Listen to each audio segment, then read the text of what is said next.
SBC Aktualno, podcast kluba slovenskih podjetnikov. Lepo pozdravljeni v novem SBC-evem podcastu Aktualno.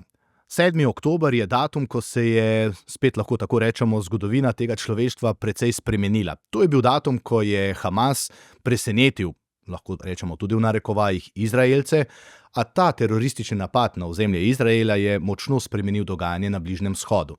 A če pogledamo nazaj, smo leto pred tem govorili o vojni v Ukrajini, kjer je Rusija tudi v narekovajih presenetila svet z napadom vse tja do Kijeva.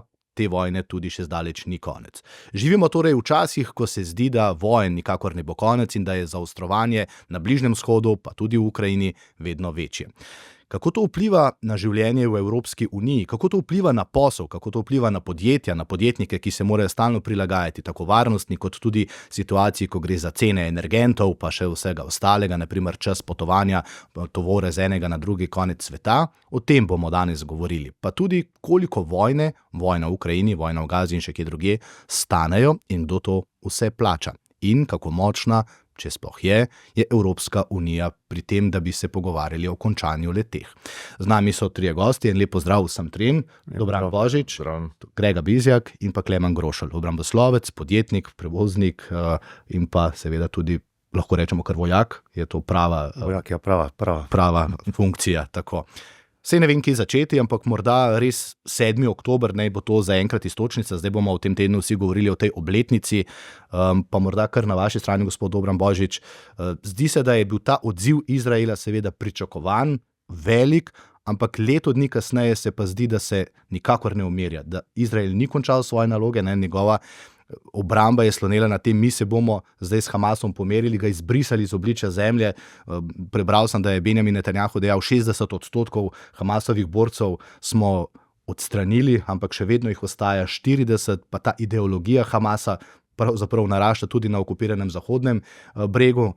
Potem pa imamo tukaj zdaj napad na Bejrut, ravno danes ponoči sem bral, da je bil to eden najbrutalnejših napadov, to je druga država, rakete letijo na Sirijo, na Irak, Iran se je vključil vse skupaj, Izrael pa je v zadnjem času, če lahko rečemo, opravil nekaj napadov, ki tudi pod mednarodnem pravu spadajo pod, lahko rečemo, teroristične napade. Naprimer 3000 pagerjev, ki so eksplodirali, pa walkie-talkie, pa atentati. Skratka, tam na Bližnjem vzhodu se je res zakuhalo. Ja, lep pozdrav. Torej, mogoče gre malo nazaj. Torej, ko sem bil nazadnje v Izraelu nekaj let nazaj, se je govorilo o miru. Torej, se je govorilo o miru in rešitvi dveh držav, verjetno v nekem sobivanju, in potem se je res 7. oktobra to čez noč spremenilo. Torej, to je treba se zavedati, kako tanka je ta meja med mirom in res globalnim nekim spopadom in vojno, ki traja že zdaj eno leto.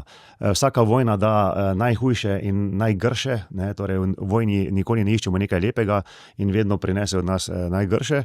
Verjetno je res bilo za pričakovati, sicer jaz sem pričakoval, da bo mogoče Izrael to z nekimi minimalnimi sredstvi uredil s Hamasom, vendar očitno so ocenili v Izraelu, da je prišel čas, ko je verjetno treba zaključiti z ekstremističnim delom, torej Hamas, Hezbolah, ki ne priznavata sploh države Izrael in ki vidita edino rešitev, da se Izrael zbriše iz obličja. Verjetno Izrael dobil priložnost in možnost, da naredi obračun. In če gledamo sicer vsi, kar se dogaja danes v Gazi in na celotnem območju, je žalostno. To se nikoli ne bi smelo zgoditi v 21. stoletju, ampak to je realnost. In danes govori, da je to samo omejen spopad, ni.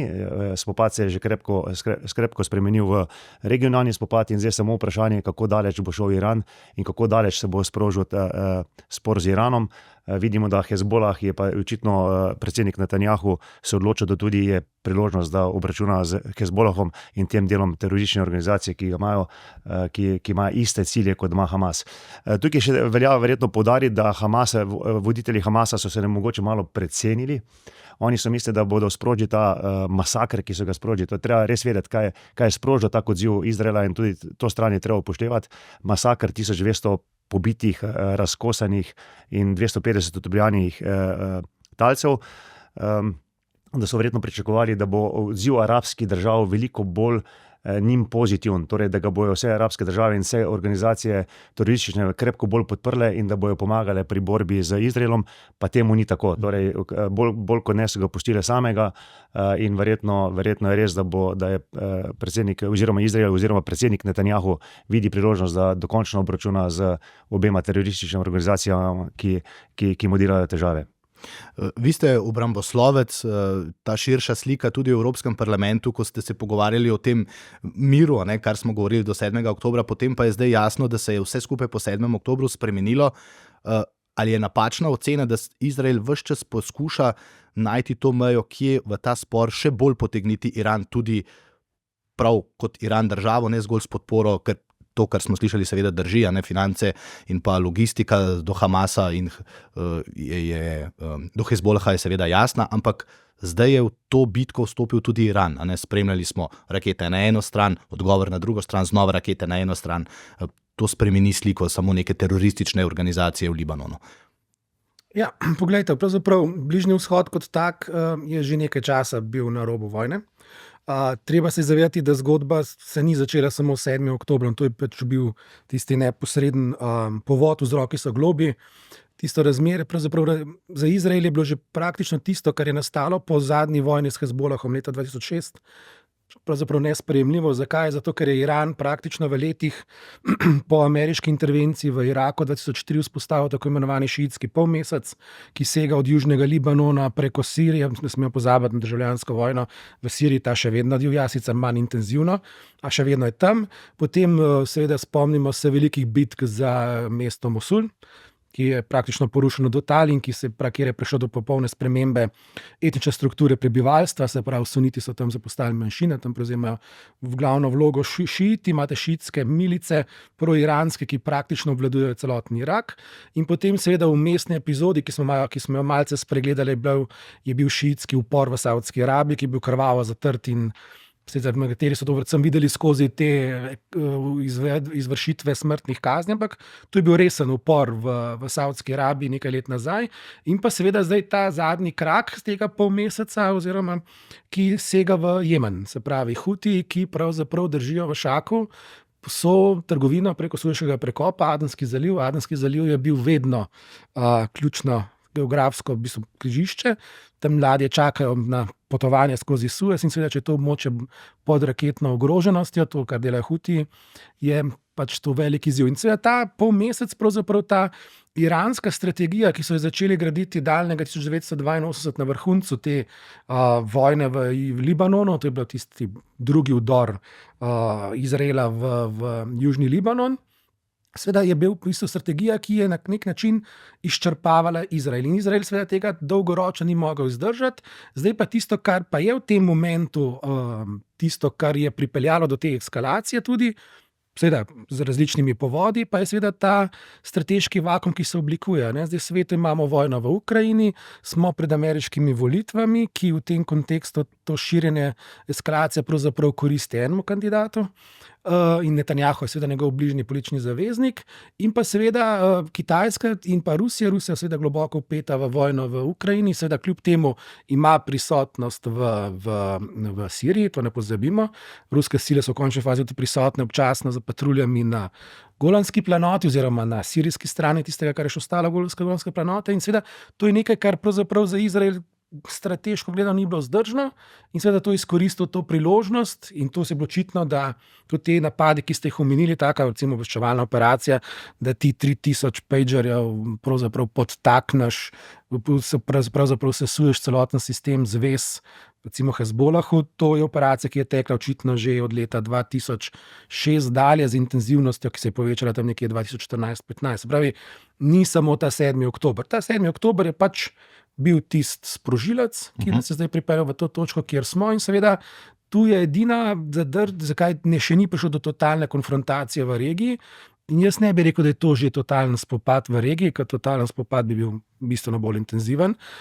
In tudi v bistvu pravzaprav ne predstavljajo, kaj bi se vse tam dogajalo, ampak tisto, kar je pomembno, Iran v tem trenutku ne želi še v vojno, zato ker na vojno ni pripravljen. Se pravi, ni tehnološko, ni še v tisti fazi, da bi lahko šel v neposreden konflikt z Izraelom, je pa izredno pomembno in tisto, kar pa se je zdaj v zadnjih tednih spremenilo, če gledamo aprilske napade, pa zdajšnji napad, pravzaprav vse države tako imenovanega Zalivskega sveta za sodelovanje so razglasile nevtralnost. V preteklosti pa to ni bilo tako. Aprila so še podpirale so pravzaprav podpirali logistično prestrezanje teh raket, ki so pa tistih brezpilotnikov, teh dronov. Zdaj v tem napadu te podpore strani arabskih držav v zalivu ni bilo. In to je pomembna sprememba v tej regionalni dinamiki. Omenili ste Hutijevce pa Jemen, no tukaj smo pa zdaj tudi pri poslu in to močno vpliva na te trgovske poti. Vi imate koliko tovornjakov pod vašim omrežjem? V skupini imamo preko 180 vozil, preko 300 zaposlenih, tako da se nam tudi že počasi pozna, da se blagovni tokovi iz naše severne luke, najbolj severne luke v Evropi, se pravi luke Koper, blago preusmerja v druge luke. Nedolgo nazaj, glede na to, da ima Slovenija res čudovito logistično lego, ker smo na križišču 5. in 10. panevropskega koridorja, smo se radi hvalili, bom rekel, da imamo najsevernejšo luko, da smo mi prva v Evropi in tako naprej. Nažalost, zaradi tega, ker so se pa blagovni tokovi čez noč, malo da ne čez noč, ali bom rekel enem mesecu, obrnili, smo pa zdaj zadnja.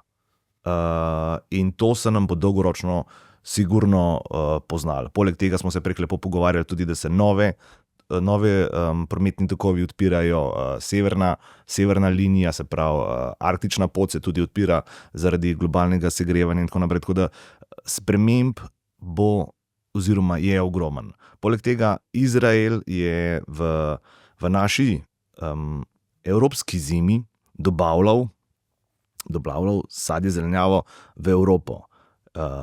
Tega bo sigurno v letošnjem letu sigurno manj. Tako da tudi le lahko pričakujemo ali dvig se pravi zelenjave, cen sadja zelenjave, oziroma tudi konec koncev pomanjkanje tega.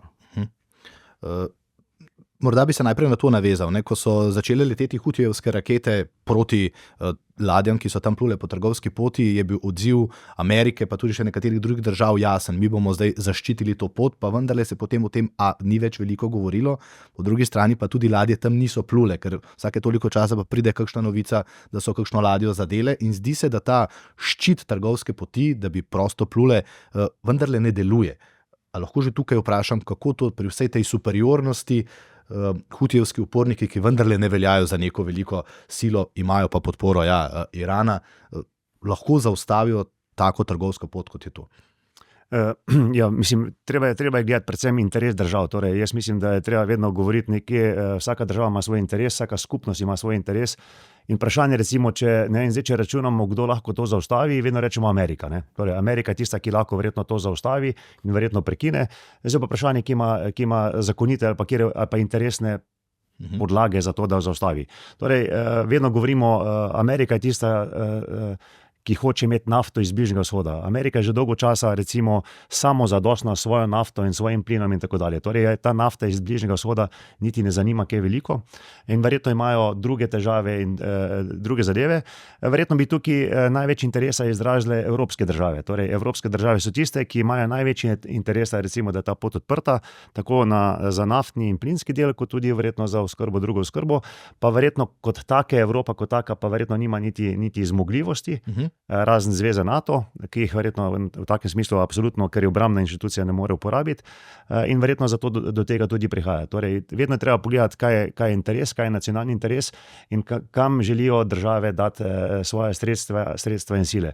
In vprašanje, če je recimo Amerika, ki edina lahko to zagotavlja, če ne interesu, da zagotavlja odprtost teh poti, ker verjetno imajo dovolj drugih težav in drugih žarišč, ki so jim trenutno bolj pomembne mogoče kot to. Je treba pa reči, da kakorkoli v določeni meri so zagotovile, poslale so tja ukrepitve in ta pot je dokaj odprta. Torej je dokaj odprta in verjamem, da se bo to še vedno naprej zagotavljalo v neki omejeni meri. Pri interesu smo.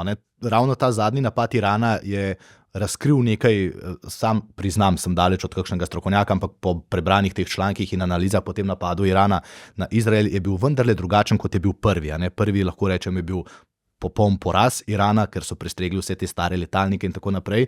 Pa sem gledal nek intervju z enim iranskim strokovnjakom, ki je dejal, seveda, prvič smo poslali vse tisto, kar smo imeli staro, zdaj drugič je bilo pa vendarle drugače in tu je bil ta interes, prestrezanje v Jordaniji, pa ameriške križarke, pa potem seveda tudi Iran.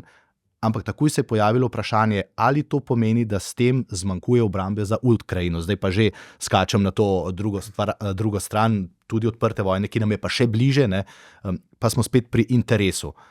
Potem pa, če dodava še ameriške volitve, in se že lahko vprašamo, kaj pa to pomeni za bojišče, ki nam je mnogo bliže.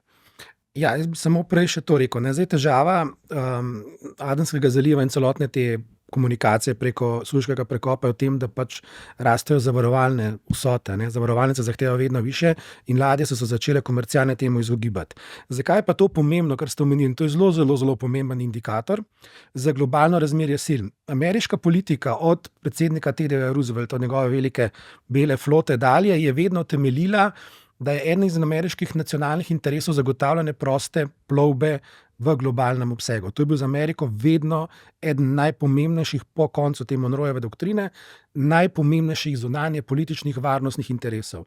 In ameriška, bom rekel, te zadržki do zagotavljanja tega v tem konkretnem primeru kaže na to, da kako zelo se Amerika že preusmerila v azijski prostor, se pravi v to območje, ki ga zdaj pokrivata AUKUS.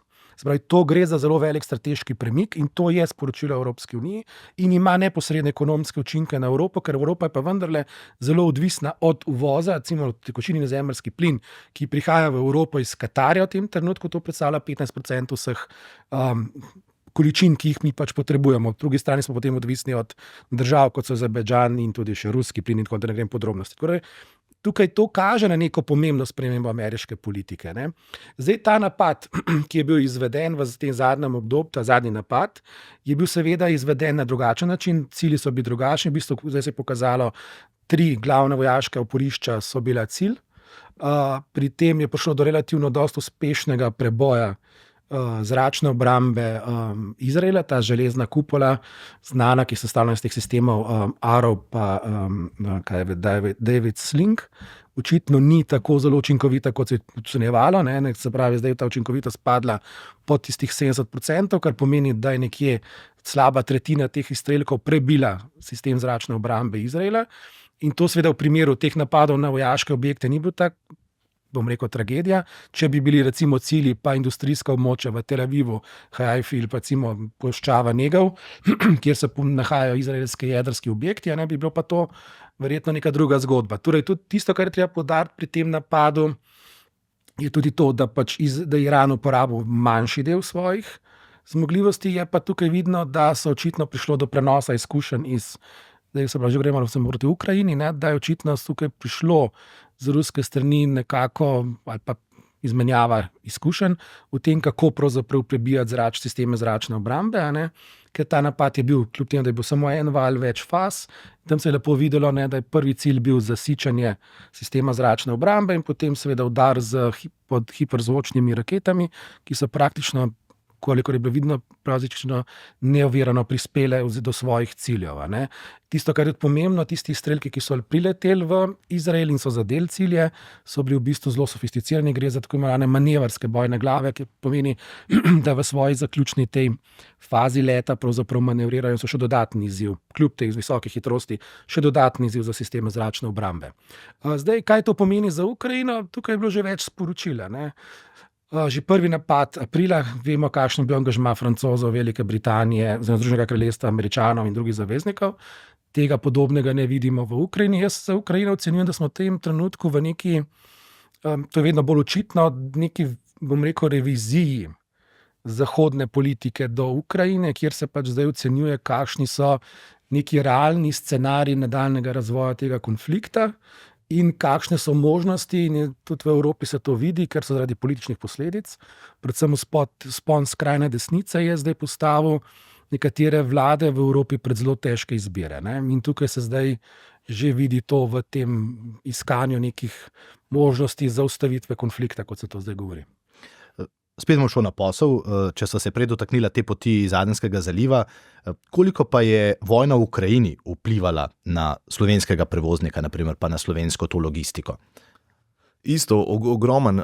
Spet, Slovenci že iz zgodovine imamo dobre povezave tako z Rusijo, smo imeli dobre povezave tako z Rusijo, kot tudi z Ukrajino. Tega je bilo čez noč, takrat februarja leta 22 oziroma 23, leta 22, ja, čez noč zaključeno. Tako da prva stvar je bila to, da kar naenkrat je bilo na trgu dovolj kapacitet, ki so prek vozile na relaciji proti vzhodu, so se mogli zdaj drugam obrniti, to je bila ena stvar. Druga stvar je pa, čez noč smo imeli mi ogromen, res ogromen skok cene goriv.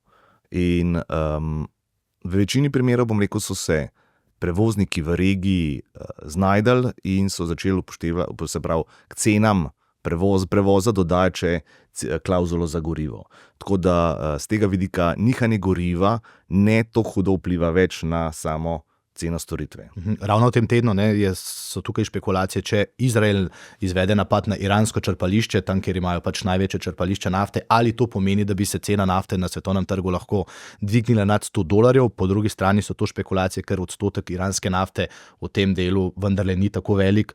Koliko pa to vpliva na, te špekulacije, pa kako recimo podjetniki na to sploh gledate, se pripravljate na vse te tudi geostrateške politike, in dogajanja. Zdaj, bom to predvsem odgovoril v svojem imenu, zato ker bom govoril, vem samo, kaj jaz počnem.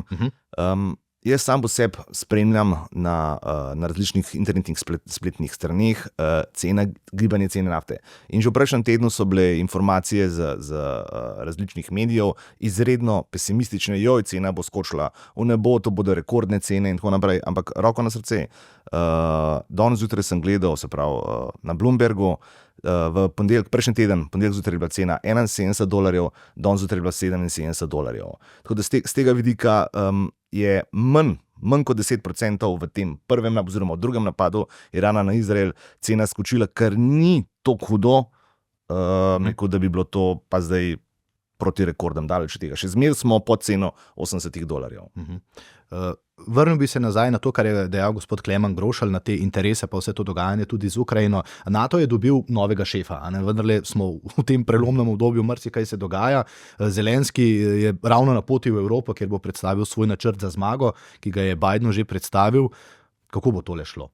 Vemo, da NATO ne popušča, ampak brez Amerike je NATO, vsaj kar je govora v Ukrajini, bolj kot ne brez zobi tiger, ko govorimo o financah.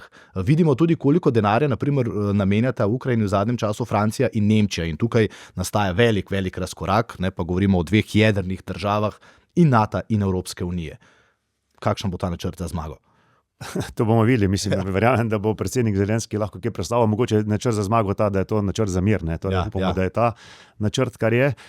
Bistvo treba pa se zavedati, če ravno ste omenili, da je NATO brezzobi tiger, potem, če je NATO brezzobi tiger, potem je vprašanje vseh tistih, ki govorijo, da je Rusija šla v vojno v Ukrajino zaradi NATO, ker če bi bil brezzobi tiger, potem mogoče ne bi niti šla. Tako da mogoče NATO ni brezzobi tiger in jaz mislim, da je NATO močna inštitucija, organizacija, ki je le zagotavljala mir na tem prostoru, evropskem prostoru po drugi svetovni vojni, skupaj s Sovjetsko zvezo. Torej, obe sta bile tiste, ki sta ohranili mir. Jaz mislim, da predvsem je potrebno še enkrat se zavedati, zakaj NATO in zakaj je Zahod tako na ukrajinski strani. Torej, tisto, kar je storila Rusija, je nesprejemljivo v 21. stoletju, sploh na evropskih tleh, da se na tak način, kot je nesprovocirano, nekako gre v vojno in je to za nas nekako nesprejemljivo in ne zagotavlja nekega stabilnega miru nadalje v Evropi in verjetno tak način je absolutno treba obsoditi in s takim načinom prekiniti.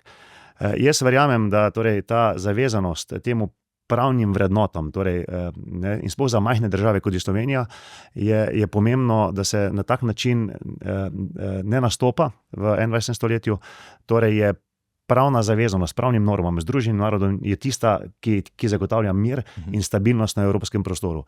In jaz verjamem, da nov generalni sekretar je izkušen politik, dober politik z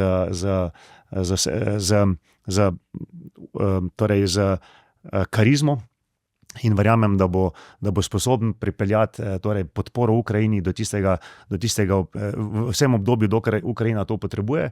Verjamem pa, da je to pot k miru. Torej, podpora Ukrajini ne pomeni pot k vojni, ampak pomeni pot k miru.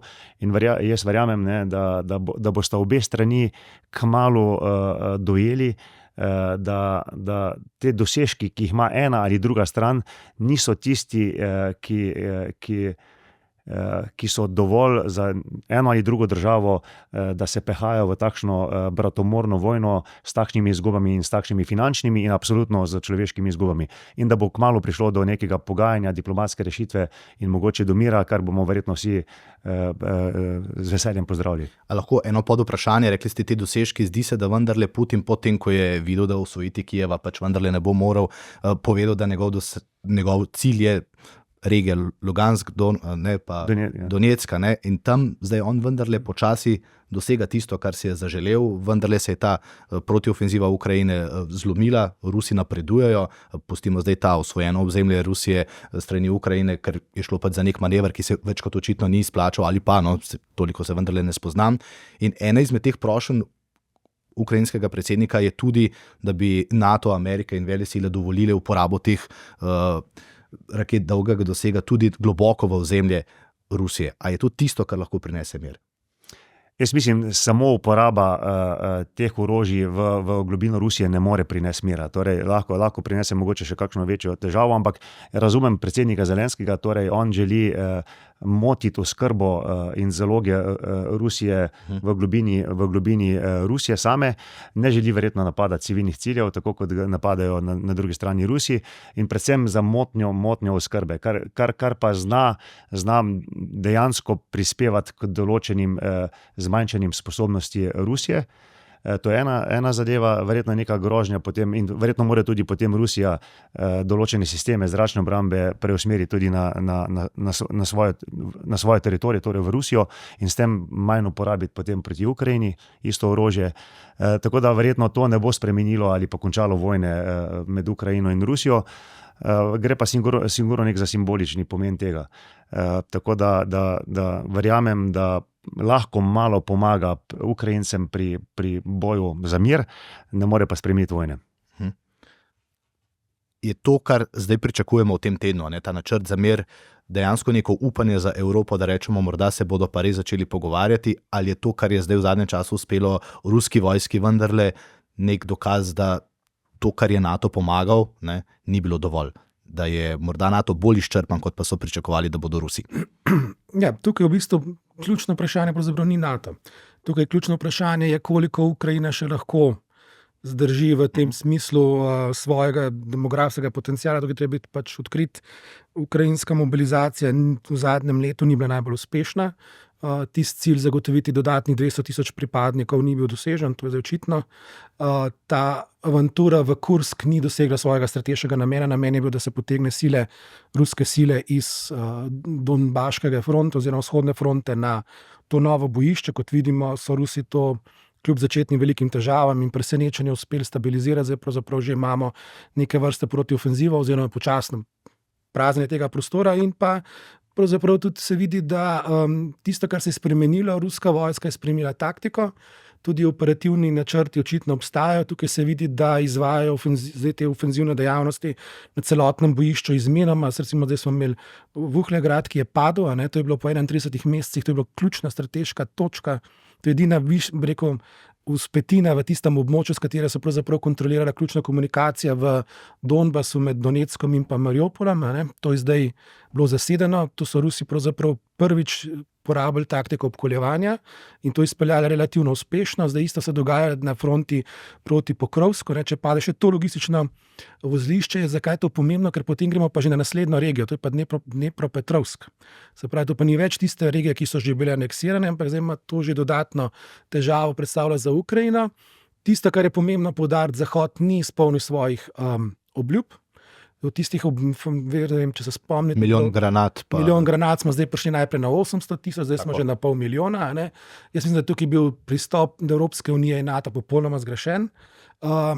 Koncept je bil, da se pač ne moramo prepustiti dobave orožja in streljiva trgu. Ne moramo si dovoliti, da je ruska granata 152 mm 1000 evrov, naša evropska pa med 5 in 8 tisoč evrov. In to so cene, ki so pravzaprav ekonomsko nevzdržne tako za tiste države, ki podpiramo Ukrajino, kot za samo Ukrajino. Ne? In pa jaz mislim, da je tudi napaka bila in tudi nikoli ni bil pravzaprav vsem iskren cilj. Ko se je začela ta vojna, pravzaprav so bile ogromne proizvodne zmogljivosti v tem vzhodnem delu Evropske unije, tukaj recimo Slovaška, Češka, Poljska, tudi Bolgarija in pa tudi pravzaprav prostor bivše Jugoslavije, tukaj kar nekaj proizvajalcev streljiva, ki bi lahko marsikaj naredili. In za relativno nizko ceno pa se je takrat Evropska unija zavestno odločila, da bo pač podpirala svoje proizvajalce na način, kot jih je, pravzaprav brez cenovnih omejitev, in zdaj imamo to, kar imamo. Tako da z tega vidika tukaj Zahod in Evropska unija nosi pomemben del odgovornosti. Je pa, kot sem rekel, ključno vprašanje, tudi ta načrt je bil že predstavljen ameriški administraciji, očitno ni bil podprt, niti ni bilo nekega posebnega navdušenja. Tisto, kar se pravzaprav vsi bojimo, je, da bi to prišlo do neke vojne mesta, da bi potem šlo za medsebojno obstreljevanje in bombardiranje mest, to je nekaj podobnega, kar smo bili priča v iraško-iranski vojni. In pa ne smemo pozabiti, tukaj je še en velik igralec v ozadju, ki ima pomembno vlogo in ki bo na koncu diktiral mirovne pogoje, to se moramo zavedati. In to bo tisto, po moje, največje ponižanje za Zahod. To je Kitajska. Kitajska pač s svojo pomočjo ali ne pomočjo Rusiji pravzaprav diktira dogajanje na fronti. Recimo, ko je Kitajska zdaj pred kakšnim mesecem omejila izvoz delov za te FPV drone, to so te drone, ki jih pravzaprav vsi uporabniki poznamo, je to imelo zelo negativne učinke na recimo ukrajinsko stran. In tukaj se vidi, kakšna je pravzaprav ta tehnološka moč Kitajske, in Kitajska bo tista, ki bo pravzaprav na koncu postavila ta mirovni okvir. Zdaj bi pa eno vprašanje dal, midva ne izhajava iz vojske, ste bili kdaj v vojski? No, ko je prišla ta novica, najprej o teh pagerjih, da so istočasno eksplodirali 3000 pagerjev, pa potem, ko beremo, kam vse pridejo danes droni.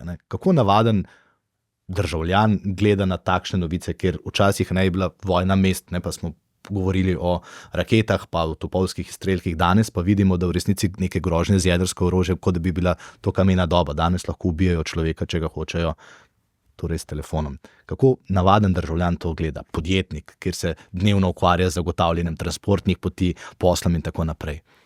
Dejansko stvari se lahko čez noč spremenijo. In tako bom rekel, že leta 2022 se nam je zgodilo, da so Rusi napadali Ukrajino, pa ker njim ben verjel, da se bo to zgodilo. Pa ne bom rekel, ok, pričakovali smo mogoče, kibernetične napade, kar bom rekel, ne pa dejansko fizično bojevanje človek na človek. Ravno tako bom rekel, tudi smo se že spet danes pogovarjali o Izraelu, 7. oktobra lansko leto, se pravi Hamas vstopil v Izrael, kljub visokim mrežam, zidovim in tako naprej, pa so jih presenetili. Tako da spet, če se vrnemo nazaj na posel, čez noč se lahko zgodi. Po drugi strani pa spet rekel, vse pogledajte, kaj se nam dogaja, ni nič to povezano z vojno, ampak vseeno, je pa to ekstremizem.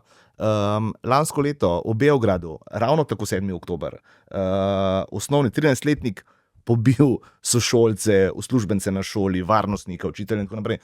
In to so stvari, ki so nam prej, bile poznane samo iz časopisov, ki se je dogajalo v Ameriki, pa smo z levo roko zamahnili, danes imamo to doma. Pa ne bo to zdaj kot, pa tudi v Sloveniji se nam dogaja, pa tudi poslušamo v medijih različnih delov države, da imamo mogoče kakšne večje izzive in tako naprej, ravno tako v šolih, kot kjerkoli.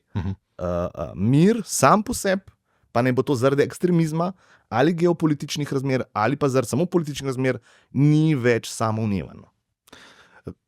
Veliko se tudi o tem pravnem delu pogovarjamo, vendarle je Evropska unija pa svet po Združenih narodih, ko so bili ustanovljeni, upal, da bo tudi z nekimi pravnimi določili preprečeval vojne. Zdaj, vstop Rusije v Ukrajino, to je popolnoma jasno, tukaj padejo vse pravne norme, ki bi jih morali Rusi spoštovati, pa jih seveda ne. Ampak Izrael je pa vsaj v očeh Zahoda ves čas veljal za neko demokracijo, edino na tistem koncu, da smo iskreni, pa pustimo danes, kakšna ta demokracija v tisti državi je. Potem pa vidimo to, kar se danes dogaja. Dejstvo je, da oni ne priznavajo mednarodnega kazenskega sodišča, da pravzaprav tega ne priznava niti Amerika, pa tudi ne Rusija, pa Kitajska, ampak mi smo del Evropske unije, del NATO. Mi si želimo, da je tukaj nekaj urejeno. pa naprimer ta napad z temi pagerji, ki res spreminja tudi dojemanje tega sveta, pa se sploh ne bom zdaj dotikal, ne vem, porušenih bolnišnic, šol, mislim, da sem včeraj prebral, da so uničili v Gazi 135 reševalnih vozil. Da, Hamas je teroristična organizacija, ampak Izrael pa ni, pa vendarle ravna tako, kot da je. Ja, mislim, to, kar se dogaja, je verjetno nesprejemljivo in je žalostno. Torej, žalostno vse te civilne žrtve in žrtve otrok, ampak to vojna prinese. Ne? Torej, vojna prinese samo slabo, zelo malo dobrega. Ne? Torej, mir potem prinese boljše.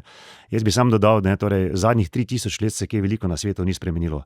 Vojne, rast in propad imperij, grozote, pobijanja, zidovi, begunci in tako dalje. Torej, zadnjih 3000 let se nikaj veliko ni spremenilo in mogoče smo živeli samo v nekem iluziji, da bo pa zdaj vse drugače in da bo boljše. Ne. Verjetno še nismo tam, človeštvo še ni tam in človek je verjetno največja žival od vseh živali in potem pride do teh grozot, ki so. Ne.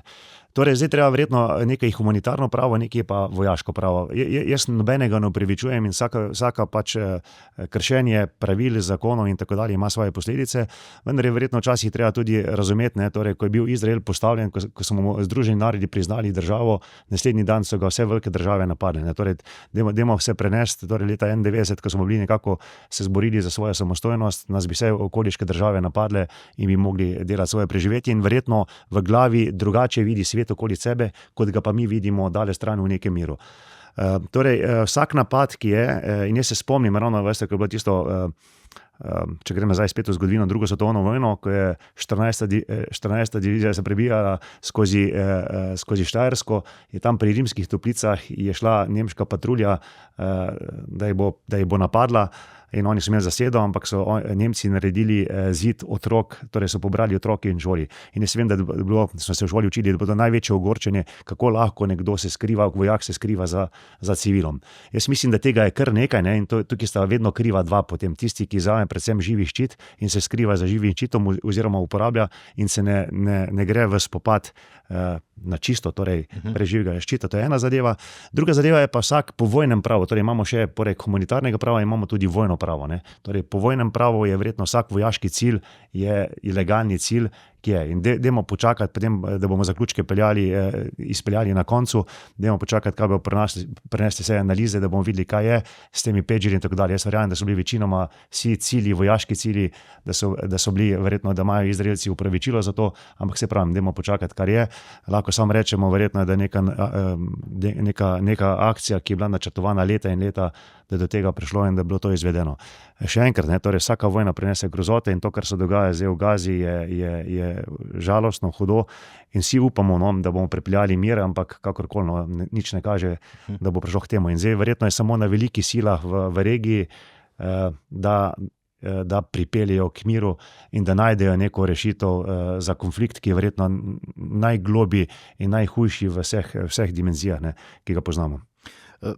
Ta mir, spomnim se, ko so ameriškega predsednika Joe Bidena prvič vprašali, a se pogajate s Hamasom in pa z Benjaminom Netanjahujem o miru, v rokah je držal sladoled, tega ne morem pozabiti. Ne? In jaz tistim sladoledom, yes, we are just a few days away. Ne? Teh nekaj dni, zdaj smo na enem letu, potem tudi več čas sprašujejo, ne vem, Kirbyja, pa še koga, spokesmane od Združenih držav Amerike, a ste videli, naprimer, ubili so našega državljana na protestih na Zahodnem bregu, ki je okupiran tudi po mednarodnem pravu, a se bo Amerika odzvala. Ves čas rečejo, počakajmo na analizo, prosili smo Izraelce, da nam povejo, kaj se je zgodilo, pa bomo potem odgovorili.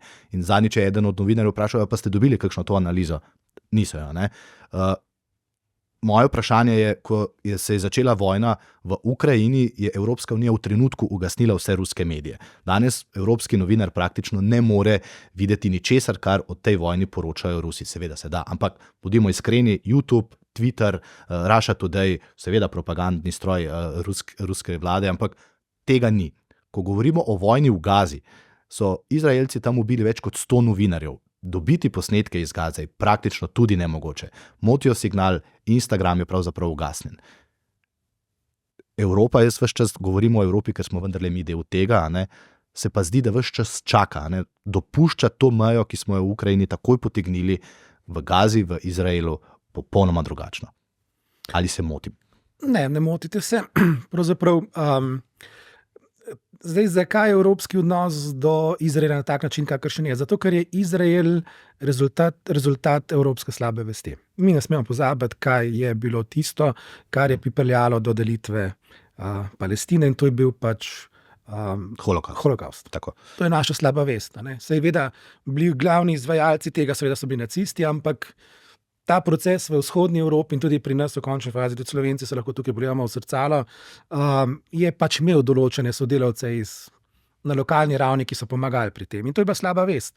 In na podlagi tega seveda tudi je prišlo do delitve, sicer res, da je bil ta proces, če beremo recimo, ena zelo dobra knjiga z leta 35 Pomlad v Palestini, sicer v Sloveniji zdaj ni popularna, zato ker avtor je bil potem glavni Rupnikov propagandist, ampak dobro je prebrati kakšno staro knjigo, tudi recimo 75 in 70, 80, 90 let staro knjigo.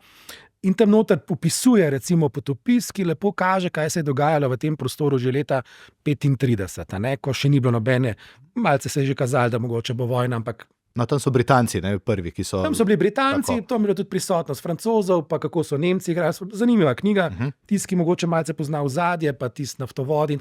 Se je pokazalo, kako lepo opisuje ta avtor, kako se je zadeva pravzaprav tam dol razvijala. No, in to je tisto ključno spoznanje. Pač Evropa ima tukaj slabo vest, v odnosu do Ukrajine te slabe vesti nima. Zdaj, tukaj jaz bi pri Ukrajini rad enkrat poudaril eno zelo pomembno zadevo. Vprašanje rusko-ukrajinskih odnosov ni stvar revolucije oranžnih in takih in drugačnih. Začne se leta 1991, decembra, kot razpade Sovjetska zveza, nikoli ne pozabimo tega, in Ruska federacija in Ukrajina sta bili že leta 92. februarja na robu vojne. Takrat je bila publikovana decembra Skupnost neodvisnih držav in takrat so bili vzpostavljeni neki parametri kohabitacije med Rusko federacijo in Ukrajino. In zato je bil tudi takrat postavljen ta poseben položaj Krima z avtonomnim položajem, z rusko črnomorsko floto in tako naprej. Zdaj, zakaj je prišlo do te vojne? Zdaj lahko jasno in glasno rečemo, prišlo je do spremembe tega ravnovesja. In zato imamo vojno v Ukrajini. Zdaj, sama narava vojne pa taka, se iz zgodovine gledano, da dlje, ko spopadi trajajo, bolj bestialne vojne postajajo. Če imamo drugo svetovno vojno, pa še dodamo zraven špansko državljansko vojno, ko je Legija Condor zbombardirala Guernico, je Picasso narisal s tisto famozno sliko, ki še danes visi in ne domuje v Španiji, ampak visi v Združenih narodih, in zaključili smo z Dresdnom, ki je bil zbombardiran do tal, brez vojaškega smisla, več 10,000 mrtvih. In to je vedno dinamika vojne. Vojne, dlje ko trajajo, bolj postajajo bestialne, več je zločinov, padajo civilizacijske norme in zavore, napadi so potem vedno bolj na civiliste, in pa se tudi narava sodobne vojne je, da je sodobna vojna urbanih območij. Če gledamo Ukrajino in Gazo, vse te boji potekajo na urbanih območjih in seveda kakršnakoli uporaba sile nujno pripelje do žrtev med civilnim prebivalstvom. Zdaj, ali je Izrael pohodil vse civilizacijske norme? Ni vseh, jih je pa veliko. In jaz mislim, da Evropska unija tukaj bi morala razviti mehanizem, s katerim bi našim partnerjem v Izraelu jasno povedali. Ampak, veste, to, kar se dogaja v svetu, je del enega širšega procesa. In sicer mi smo v 90-ih letih imeli tako imenovane valove demokratizacije. Zdaj, da ne bom predolg, na kratko, zdaj smo pa v procesu regresije demokracij. Izrael ni več tista demokracija, ki jo je zagovarjal recimo Sharon in naši zavezniki, ki so nam pomagali tudi leta 1991 v končni fazi. To ni več isti Izrael, to je drugačen Izrael. To je Izrael nekih skrajnih političnih misli in idej, ki so ravno tako netolerantne in nestrpne, kot so nekatere politične ideje v evropskem prostoru in globalnem prostoru. In to vse skupaj potem vodi do tega, da smo danes praktično v situaciji, ko imamo Združene narode, ki so absolutno paralizirani in ne morejo nič. In seveda v tem vakuumu imamo te velike sile, ki vsaka išče nek svoj strateški prostor. In seveda v tem se dogaja to, kar se dogaja v Ukrajini, kjer vidimo vedno pogosteje, imeli smo Bučo primer, zdaj vidimo, da je to pobijanje vojnih ujetnikov postalo kar vse splošna praksa, že skoraj lahko rečem, na žalost. In v Gazi, kjer je pač bombardiranje, seveda, mi pravi, ne priznavamo tega sodišča, se ni važno. Ženevske konvencije so jasne, Martensova klavzula je jasna, če je objekt varovan, se pravi, uporabiš sorazmerno silo, ampak ta sorazmerna sila, pa dlje ko vojna traja, postaja ta prak vedno nižji in nižji. In rezultat tega seveda je potem te zadeve, ki jih vidimo. Bi pa rekel tako, seveda Gaza, in to lahko govorijo nekateri že o genocidu. Jaz tukaj sem zelo previden pri teh kategorizacijah, ker tukaj so standardi zelo jasni. In jaz tudi tistim, ki zelo govorijo o genocidu, pač upozorim. po ustanovni listini je država dolžna potem pomagati državi, ki je predmet genocida. In tukaj je neka moralna in tudi pravna odgovornost. Tisto, kar je pa povedati, je pa, da ko gledamo Bližnji vzhod, če pride do eskalacije, kakršni se ne želimo, potem bom rekel tako, je to mogoče, kar vidimo v Gazi, zgodovinska primerljiva španska državljanska vojna, in tisto, kar bi sledilo, je tisto, kar smo imeli potem na koncu maja 1945. Bom preskočil nazaj na vojno, ampak vmes se bom vendarle še malce pri poslu ustavil. Podjetniki, a imate v Sloveniji, ko je treba se pogovarjati o tej globalni sliki, koga iz državnih inštitucij, torej na Ministrstvu za zunanje zadeve ali morda na Ministrstvu za gospodarstvo ali pa vsaj v sekcijah, kateri ste pač seveda del, kjer lahko o teh stvareh debatirate in se potem tudi pripravljate na vse te stvari, ki prihajajo, ali ste prepuščeni samim sebi, pa kot ste sami rekli, da zjutraj preberete to, kar se dogaja, pa potem v poslu korigirate. Pa izkušnje. Če se kar na in kaj ne odgovori. Bojim se, da nažalost prevečkrat smo, pa kljub temu, da nas je samo 2 milijončka, da smo res majhni, da smo nažalost prevečkrat, in tle smo pa spet majhni, ampak ne majhni, število prebivalcev, ampak majhni v glavah, prepuščani sami sebi, ker ne znamo stopati skupaj, pa pelati eno skupno vizijo, strategijo. Tega se bojim, da v Sloveniji nam manjka. Ker na koncu, če sam ne sprejmeš odločitve, pa če sam ne greš v smer, katero verjameš, da je ta prava, se zgodi skoraj da nič. Zdaj, ko vi veliko delate tudi z Izraelom, a ste že začeli iskati recimo nove rešitve, če bi se ta konflikt razširil, pa bi to pomenilo praktično pretrganje teh trgovinskih poti z Izraelom pa z tem koncem sveta? Ja, spet bom rekel, mi kot logisti nismo samo, bom rekel, vezani samo na eno državo, samo na enega dobavitelja, ampak delamo tako, bom rekel, z vsemi sredozemskimi državami, ki izvažajo blago preko Kopra v Evropo, se pravi, Egipt je tukaj zelo močan, tudi Turčija, Španija, ampak Španija, rekel, je predvsej daleč preč od nas, ampak Egipt, Turčija sta nam pa blizu, rekel, in tle pa lahko veliko naredimo in spet. Mi kot logisti delamo veliko v to smer. Nekaj bi vprašal se, v tem tednu dobimo, oziroma novega šefa NATO imamo, potem tem tednu dobimo ta načrt za rešitev vojne v Ukrajini ali pa načrt za zmago. 1 leto mineva od Gaze, v Sloveniji pa dobimo novega ministra za obrambo. Slišali smo tudi o teh kompetencah, prej ste sami omenili, šef NATO je vendarle spoštovan predsednik, politik z karizmo. V tem času pa v Sloveniji dobivamo politika na Ministrstvo za obrambo, saj smo ga imeli tudi prej, da ne bo kakšne pomote. Kakšno je to sporočilo, ki ga predsednik vlade daje? Vem, da vas zdaj peljamo nevarne vode, ker vendarle ste tam zaposleni, pa vas malce politično sprašujem, ampak a je to pravi človek, ki bo v času, ko je okrog nas zelo napeto, Ministrstvo za obrambo in slovenske interese v NATO zastopal tako, da bomo rekli, ja, saj vemo, kaj smo se tam dogovorili? Ja, jaz mislim, da absolutno ja. Tako da, kakor sem bral na hearingu in kakor vidim, imamo izkušenega politika. Jaz mislim, da je vedno bilo govora, zdaj se res spuščam na področje, ki se ne bi smel niti komentirati. Vedno smo rekli, da Ministrstvo za obrambo predvsem potrebuje politika, ki zna zagotoviti sredstva in prostor za delovanje Slovenske vojske in zaščite in reševanja. In mislim, da prihajajoči minister je točno ta oseba. Če pa sam se naveže naprej, torej Slovenija je res fenomen, kakšne dobre podjetnike ima, in mislim, da je to tisto, kar govori. Bil sem pa tudi na Ministrstvu za zunanje zadeve in jaz mislim, da imajo dobre informacije in želijo pomagati našim podjetnikom, tako da dajte se nasloniti, dajte jih poklicati, bolj vi njih pa kako je, in boste dobili odgovore. Jaz verjamem, da so res dobri in so podhranjeni tako kot ves aparat. Torej, če se vrnemo nazaj, jaz mislim, da smo dali tudi NATO pravo sporočilo. Predvsem pa se treba zavedati, da varnost ni dana, torej varnost ni dana dobrina, za varnost nismo še v skupnosti, ker ne potrebujemo vojske in policije, to verjetno ta del bo še verjetno nekje 200 let pred nami, in če želimo imeti državo, ki funkcionira, ki deluje, ki želimo biti v Evropski uniji, ki to deluje in da podjetništvo deluje, potrebujemo tudi vojsko in potrebujemo tudi policijo in zunanje zadeve. Vsekakor, in zato je treba nameniti neka sredstva. Jaz mislim, da je ta vlada oziroma da so dokazali, da gremo proti minimalnih zahtevah, da se neka vojska postavi 2%, da zaveze so tam, načrti so izdelani in da verjamem, da bomo izvedli te načrte in da bomo absolutno kredibilen partner v zvezi NATO, tako kot smo bili do sedaj, da bomo tudi naprej. Torej, tega se ne bojim, da tega ne bi izpolnili. Še eno pod vprašanje, zdaj se govori že, da bi bilo pametno razmišljati o 4% za obrambni proračun. Sem bral, mi smo komaj na poti do 2%, pa potem še pod vprašanje temu, omenili ste slovenske podjetnike, ali slovenska vojska tudi razmišlja, da bi še okrepila to sodelovanje s slovenskimi podjetniki. Vemo za nekaj teh slovenskih podjetij, ki izdelujejo drone pa ročno orožje, ampak vendarle očitno je denarja ali pa ga bo za izdelavo orožja več kot dovolj, ali lahko več tega posla pripeljamo v Slovenijo. Ja, absolutno ja. Torej, zakaj 2%? 2% sta tista, ko je zgrajena vojska, da je nek minimalni standard po izobraževanju, usposabljanju, delovanju in modernizaciji.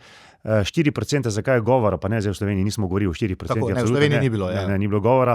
Verjetno zato, ker so bile shrambe prazne. Ne? Torej, prej je bilo že dr. Grošlje omenil, da so shrambe naše v celi Evropski uniji prazne in da praktično kje veliko tudi ni devati, niti že sami uporabiti in te shrambe treba napolniti. Ne? Torej, smo krepko v tem miru, ne? Torej, miru smo pozabili, da je treba imeti v shrambi kakšno marmelado oziroma kakšno na drugi strani v vojski pa streljivo opremo in tako dalje.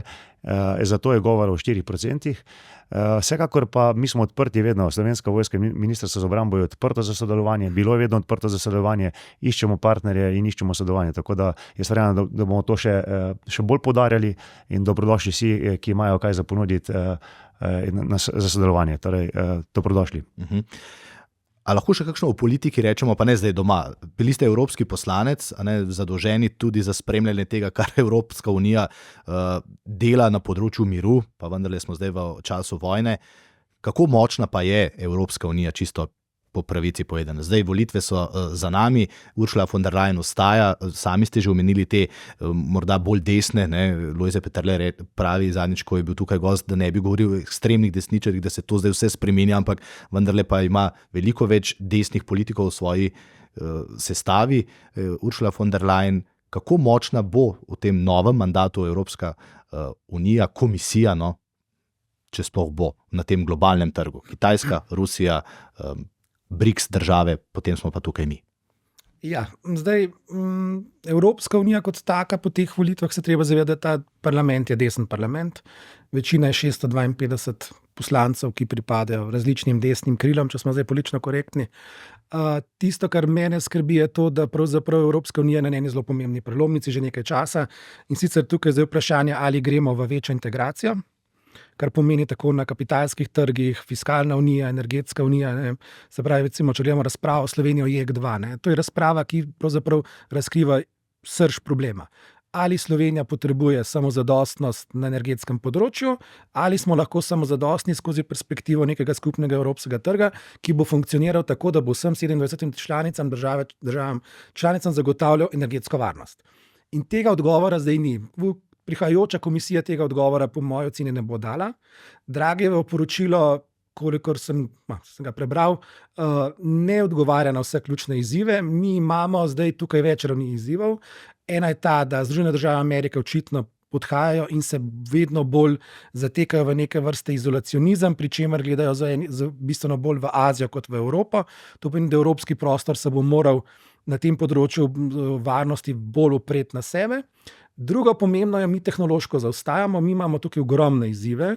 Kitajska je postala tovarna sveta, sledi že Vietnam, če pogledamo Indijo in vse te potenciale. Mi imamo tudi ogromen demografski izziv, družba, kjer je povprečna starost, recimo kot je bila leta 91 v Sloveniji 33 let ali pa danes pri 45 in še malo, je neka drugačna družba, ki drugače funkcionira in tudi drugačne potrebe ima.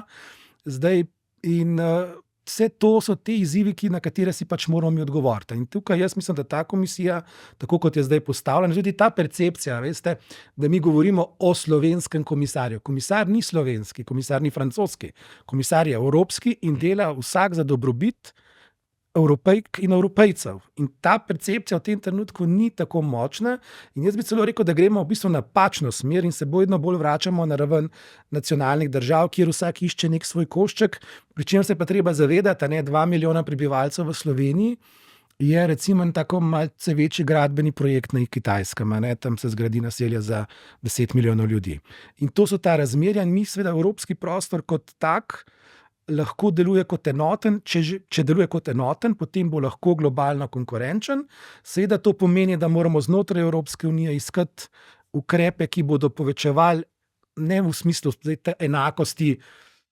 Mislim, ne moramo mi imeti takih razlik, če tako povem, kot je recimo razlika med povprečno plačo v Luksemburgu pa v Bolgariji, če tako dam. To moramo mi začeti izravnavati in tukaj so veliki izzivi. Zdaj prej ste še nekaj vprašanj, da glede notranje slovenske politike, seveda vedno je politik minister. Jaz vem, da v ministrstvu in v tem okolju imamo ljudi, ki so visoki profesionalci. Vprašanje je, če bo on tu poslušal te ljudi. To je prvo vprašanje. In ključno, jaz mislim, da Slovenija, glede na to, kar se dogaja v svetu in v Evropi, tisto, kar je bilo tudi pomemben element v 90-ih, Slovenija je vedno imela, bom rekel, dober aparat, državni aparat, ki je deloval dobro na področju obrambe in varnosti, hkrati je imel pa vedno nek korektor iz okolja.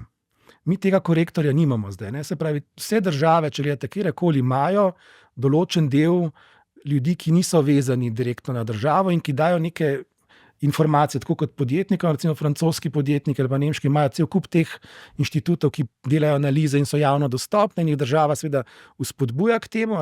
Mi pa zdaj pravimo, da imamo ministrstvo za zunanje zadeve. Ne, zakaj bi ministrstvo obremenjalo, ker ima druge dela, druge naloge, to bi lahko nekdo drug naredil in tega nismo razvili. In pravzaprav smo celo zatrli to. In zdaj, kar se tiče slovenske industrije, seveda so tu ogromne priložnosti. Je pa treba biti realista. Tukaj pač imajo nekateri igralci svoje račune, recimo Rheinmetall in tako naprej, da ne gremo v te podrobnosti. Tisto, kar jaz mislim, da je ključno za slovenske podjetnike, je, da gredo, pravzaprav tako rekel, naloga države je, da slovenska podjetja vključuje v čim širše evropske projekte, ker teh evropskih projektov je cel kup. In to pomeni na eni strani dobrobit za proračun, ker bojo cene nižje, na drugi strani pa nove poslovne priložnosti.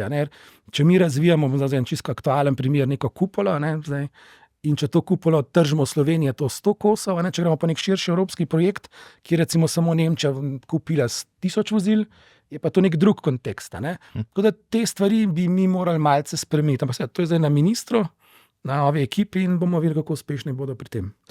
Pri tem zadnjem krogu smo, pa ga začnimo s poslom.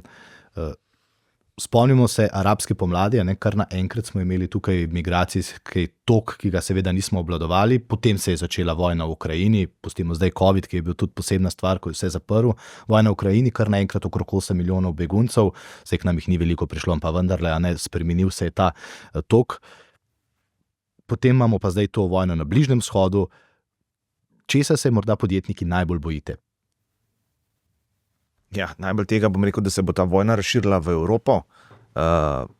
Spet ni, verjamemo, da ne, ampak glede na izkušnje lahko se zgodi jutri. In z tega vidika bom rekel, da se nam okolje gospodarsko čez noč porušilo. Znova, ne? Ja. In zdaj morda še pod vprašanje, slišali smo in res je na ministrstvu za zunanje zadeve, imajo zdaj ta gospodarski zunanji oddelek, ampak vendarle, kdo pa bi bil tisti, ki bi morda moral biti bolj povezovalec vsega tega, da veste, tudi v transportnih podjetjih, kam gremo, od Luke Koper do avtoprevoznikov, kje bi moral ta pogovor, think tanki ali pa kakorkoli, morda ste to mislili, gospod Grošelj, ne, bolj delovati. Ali pa ne vem, razmišljanje, radi rečemo, razbijanje out of the box. Ja, tako. Zdaj tako je, zopet rabimo enega, da nas usmerja oziroma povezuje. In glede na to, da plačujemo davke, da smo ponosni, da smo eden izmed 2 milijonih Slovencev, uspešni ali pa neuspešni, pustimo zdaj to, bi nas mogel tlen voditi in to je država, mislim, da. Vse država, vse roko na srce, vse se ukvarja, vse ni, da si čist sam. Mogoče sem bil malo krivičen, čeprav v ministrstvu za zunanje zadeve imam spet svoje izkušnje, pa pustimo bomo to drugič izven kamer predebatirali. Se pravi, vrnem se nazaj, rabimo enega, da nas povezuje, da nas usmerja, da skupaj razmišljamo out of the box. In tega pa, siguren stojim za temu, tega v Sloveniji nima. Te vizije v Sloveniji, kam bi radi prišli, pa ne bo to na vidiku logistike, tudi drugi tir ni najboljši primer, kako smo se tega v Sloveniji lotili. Daleč od tega. Tako da povezovanje, razmišljanje, poslušanje, skupno vodenje. Hvala lepa. Zdaj pa gremo na to vojaško stvar. Dejstvo je, ali pa to pa skoraj da lahko trdim, da v naslednjih mesecih kakšnih umiritev ne na ruski oziroma ukrajinski fronti, ne na Bližnjem vzhodu ni za pričakovati. Kaj je tisti scenarij, za katerega lahko rečemo, to je še sprejemljivo tudi za Evropo? Kje lahko potegnemo mejo, če je to sploh mogoče? Ker vemo, če bo prišlo do še večjega spopada, prebral sem 1,2 milijona Libanoncev je razseljenih zgolj po nekaj dneh. To je več kot pol Slovenije, da smo si na jasnem. In mnogi so zbežali v Sirijo, ker divja državljanska vojna. Spomnimo pa se, ta spomin verjetno nas ni zapustil, odkot je prišlo največ beguncev, ko je bil migrantski val. Iz Sirije, ne? Ja, torej, jaz mislim, da smo nekje na meji tistega, kar je verjetno za Evropo še sprejemljivo.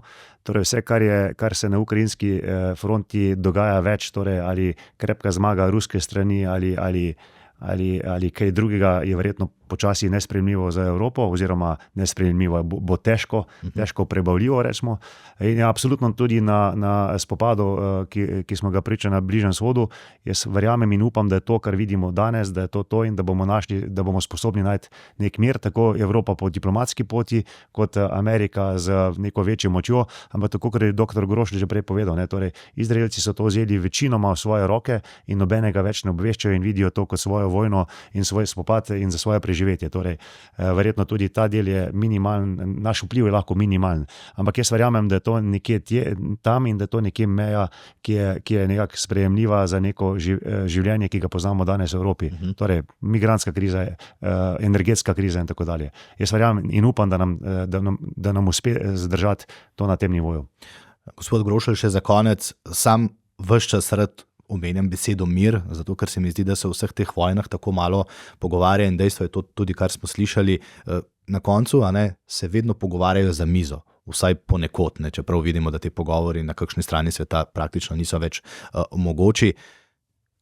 Kaj pa je tisto, kar lahko to črto še zaustavi, če smo res zdaj na neki tej točki preloma, kar sicer ves čas govorimo, ampak ko bo enkrat to šlo čez, je pa že prepozno, pa se je že zdaj. Ja, zdaj to črto, jaz zelo nerad govorim o črtah.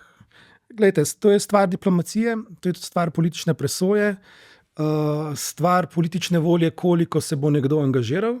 Zdaj, tisto, kar mi pri Ukrajini pozabljamo, je, da ta, bom rekel, verbalni angažmaj bo zelo velik.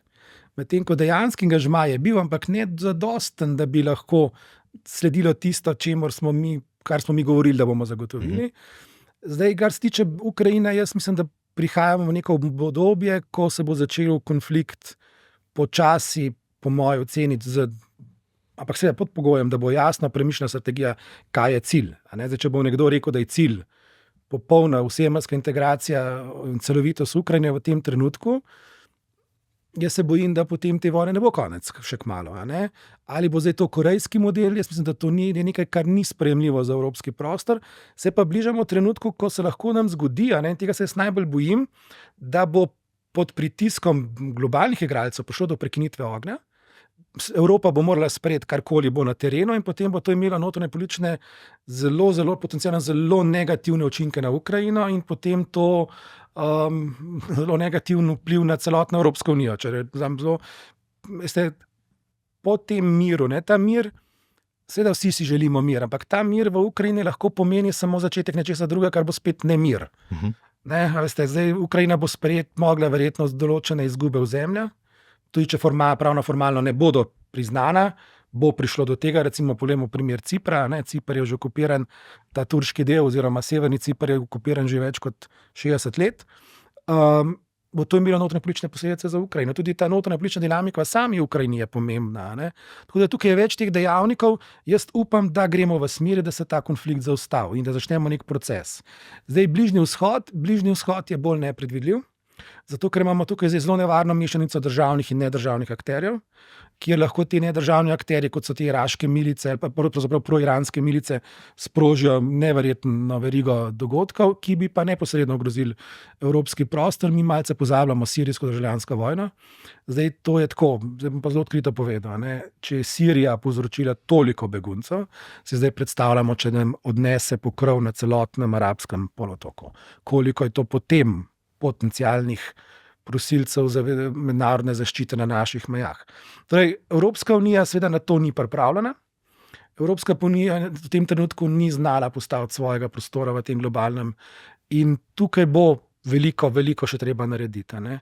Zdaj, kar tiče Slovenije, Slovenija tukaj v tem kontekstu bo morala začeti, in to se tukaj popolnoma z vami strinjam, mi moramo postaviti neke strateške razvojne prioritete. Jaz mislim, da ta logistična pozicija Slovenije je ena največjih prednostih naših dobrobiti, ki bi jih mogli absolutno bistveno bolj izkoristiti, to je ogromen potencial. Imamo ljudi, imamo znanje, zdaj samo tisto, kar nam manjka, je ta politična volja in pa seveda Slovenija mora zunanje, politično in varnostno jasno definirati prvič, del katerega sveta smo. Jaz razumem ljudi, da so ogorčeni nad tem, kar se dogaja, ampak mi smo ogorčeni nad Gazo, zakaj pa nismo ogorčeni nad Sudanom? Zakaj pa nismo ogorčeni nad Mjanmarom, kjer recimo ljudi žive zažigajo? Ne? Tudi tam so strahovite stvari dogajajo, ampak mi moramo jasno definirati, kaj je naš strateški nacionalni interes, kje imamo naše, bom rekel, gospodarske in siceršnje interese in temu primerno izvajati politiko. Ne? Recimo, če je Zahodni Balkan pomemben, recimo naša soseda Avstrija ima v vsaki državi na Zahodnem Balkanu kulturni center, ki dela marsikaj. Recimo Slovenija tega nima. In to bi bil recimo pomemben vir. Če je nekdo naš pomemben trgovski partner, se preko te nevladne mreže lahko marsikaj naredi. In to nam manjka. Ne? In ko bi bil to, bi potem tudi lahko igrali bistveno bolj pomembno vlogo znotraj Evropske unije. Hvala lepa vsem trem. Vem, da bi lahko govorili še kakšno uro ali pa dve, tudi o drugih krizah. Ja, tokrat sem res izpostavil glede na datum in pa na bližino dve največji žarišči v tem trenutku. Hvala za vsa pojasnila. Upam, da bomo čez kakšno leto pogovor ponovili z malce bolj optimističnimi slikami na terenu, če tako rečem. Hvala. Hvala. Lep pozdrav, adijo. Vam pa najlepša hvala, ker ste tole spremljali. Ja, morda nismo slišali veliko optimističnih stvari, ampak bodimo iskreni, svet v tem trenutku tak je. Če pa se bo vsak izmed nas boril za kakšno boljšo stvar, smo pa tudi že nekaj naredili, je pa že prav, da tudi vemo, kakšne so realne stvari, ki se dogajajo okoli nas in na katere morda včasih niti nimamo vpliva. Hvala, do naslednjič. SBC Aktualno, podcast kluba slovenskih podjetnikov.